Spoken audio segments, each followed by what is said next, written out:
কি নাম আর কোথা থেকে এসছো একটু বলো। নাম অঙ্কুর জানা। অঙ্কুর জানা। আচ্ছা, দীঘা, ওয়েস্ট বেঙ্গল। দীঘা ওয়েস্ট বেঙ্গল থেকে এসেছিলে। হ্যাপি, খুশি? হ্যাঁ স্যার। ওকে, তোমার নাম? নাম উজ্জ্বল কুমার মন্ডল, উজ্জ্বল কুমার মন্ডল, পুরুলিয়া থেকে এসেছি। পুরুলিয়া থেকে এসেছিলে, খুশি তো? হ্যাপি। ওকে, স্যার আমার নাম রাজকুমার লোহার, আমি মালদা ডিস্ট্রিক্ট থেকে এসেছি। রাজকুমার লোহার, মালদা ডিস্ট্রিক্ট। ঠিক আছে। সৌরভ? নাম সৌরভ সাইনি, বাঁকুড়া জেলা থেকে। বাঁকুড়া জেলা থেকে এসছো, খুশি?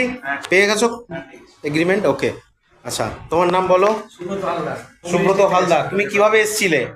আমার রিলেটিভ চাকরি করে, তার মাধ্যমে এসেছি। কিসে চাকরি করে? রেলের চাকরি করে। রেলের চাকরি করে, সেখান থেকে সবকিছু জেনে শুনে। জেনে শুনে তারপরে এসছো। ওকে। আমার নাম শেখ মেহেদি হাসান, হ্যাঁ, আমি হাওড়া উলুবেড়িয়া থেকে। হাওড়া উলবেড়িয়া থেকে এসছো। আমার নাম প্রশান্ত কোলে, আমি এসছি বিষ্ণুপুর, বাঁকুড়া ডিস্ট্রিক্ট। বাঁকুড়া বিষ্ণুপুর থেকে এসছো, প্রশান্ত কোলে। আচ্ছা, তোমার নাম? সুমন বাসু, আমি তারকেশ্বর থেকে এসেছি। সুশোভন বসু, বসু। কোথা থেকে এসছো? কোথা থেকে? হুগলি তারকেশ্বর। হুগলি তারকেশ্বর থেকে এসছো।